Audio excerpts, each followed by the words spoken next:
আসসালামু আলাইকুম। ইউসফর টিউনসে আপনাদেরকে স্বাগতম। আজকে আমরা দেখব এই পিকচারটিকে ফটোশপের মাধ্যমে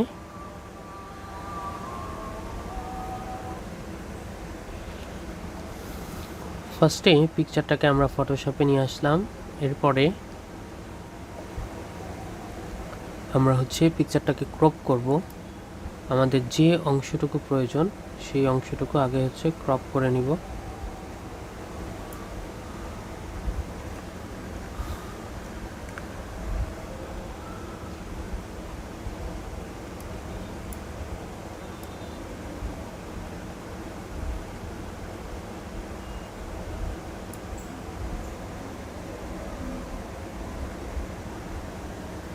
এরপরে আমরা পিকচারটাকে রোটেট করব। রোটেট করার জন্য আমরা এখানে যে রোটেট ভিউ টুলে যাব। যাওয়ার পরে ক্লিক করার পরে আমরা মাউস পয়েন্টার দিয়ে ছবিটাকে রোটেট করে নিব। এবার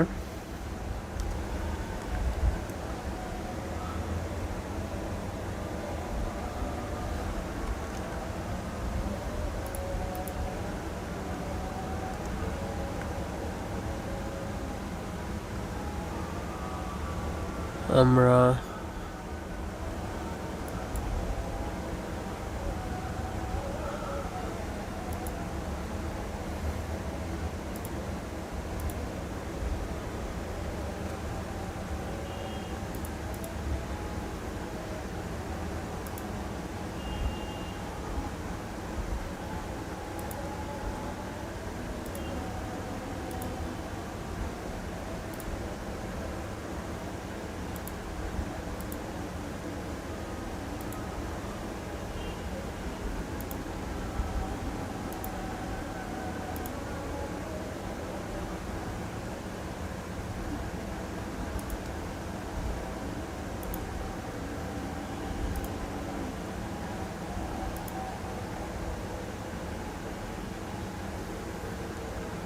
এভাবে টুল ইউজ করে আমরা করতে পারি, অথবা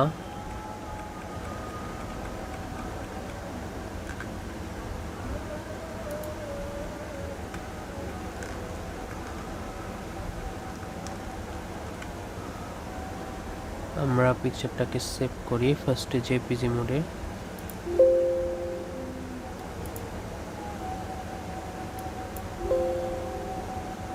এরপরে এটা আমরা কেটে দেই। দেওয়ার পরে পিকচারটাকে আমরা আবারও নিয়ে আসি।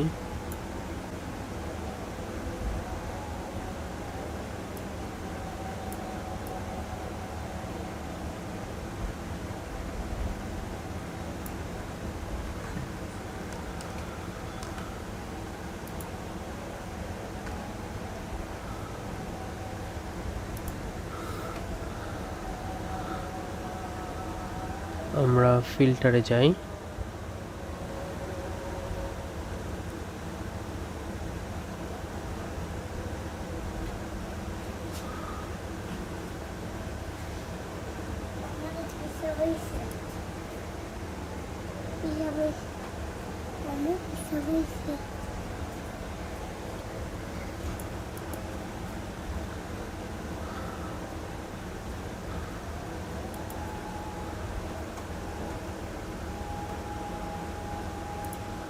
আমরা এখানে পিকচারের কালারটা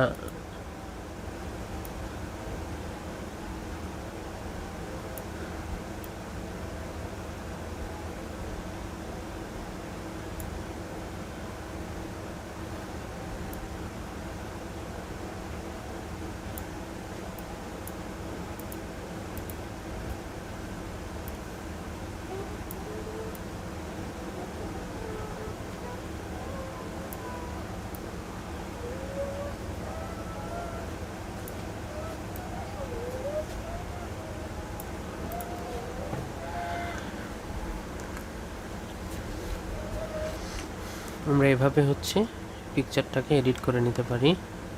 এরপরে যদি আমাদের এই শালগুলোকে রিমুভ করার প্রয়োজন হয়, তাহলে আমরা এখানে দেখুন রেক্টেঙ্গুলার মার্কি টুল আছে, এই টুলটাকে ইউজ করে আমরা এখান থেকে এটাকে সিলেক্ট করব।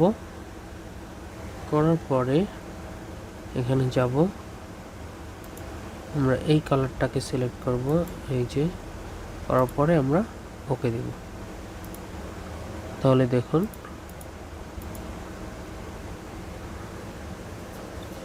শালটা কিন্তু চলে যাবে। আমাদের যেহেতু কালারটাতে প্রবলেম হচ্ছে, তো সেই ক্ষেত্রে আমরা এখানে যাব, যাওয়ার পরে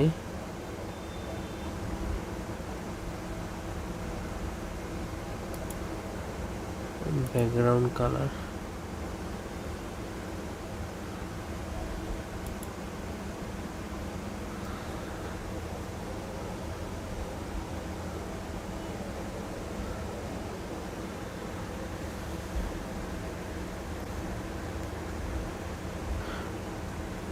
এভাবে আপনারা পিকচারটাকে এডিট করতে পারেন।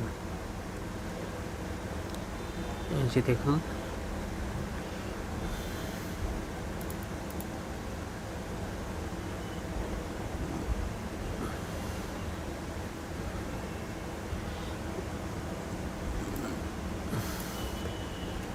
এখানে যাওয়ার পরে আমরা হচ্ছে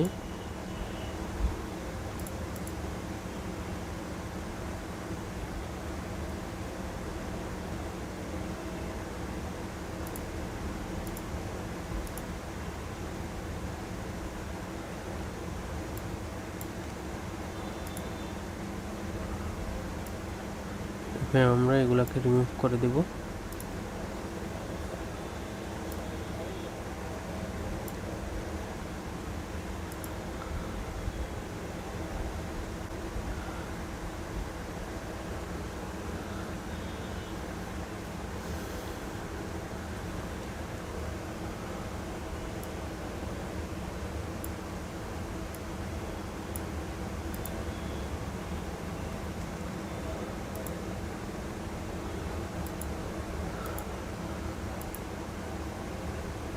এরপর আমরা ম্যাজিক টুলটাকে ইউজ করছি। ম্যাজিক টুলটা ইউজ করার পরে দেখুন আমরা যখন এখানে আসব, আমাদের ব্যাকগ্রাউন্ডটা কিন্তু একদম হোয়াইট হয়ে যাবে, এই যে।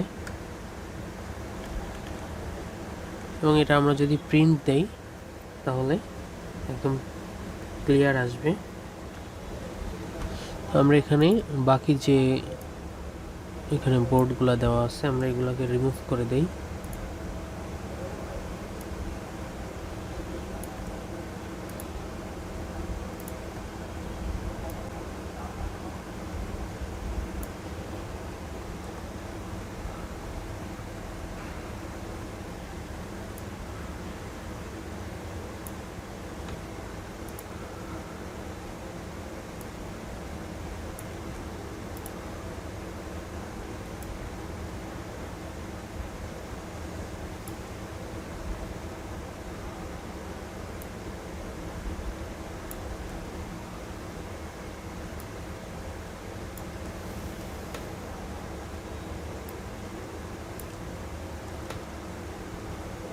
আমরা এখানে হচ্ছে দেখুন রেক্ট্যাঙ্গুলার মার্কিং টুলটা ইউজ করতেছি।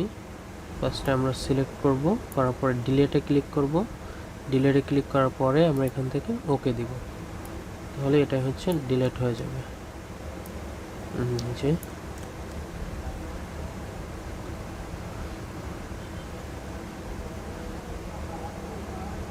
এরপরে আপনার যদি এই অংশটুকু না লাগে তাহলে আপনি ক্রপ করে এই অংশটুকুকেও বাদ দিতে পারবেন।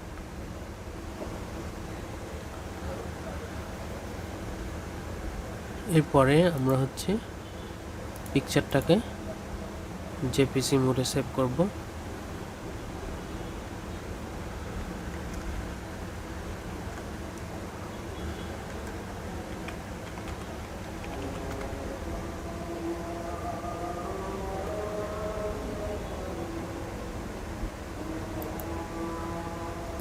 ধন্যবাদ সবাইকে, আজকে এই পর্যন্তই। পরবর্তী ভিডিও দেখার আমন্ত্রণ রইল। সেই পর্যন্ত সবাই ভালো থাকবেন, সুস্থ থাকবেন। আল্লাহ হাফেজ, আসসালামু আলাইকুম।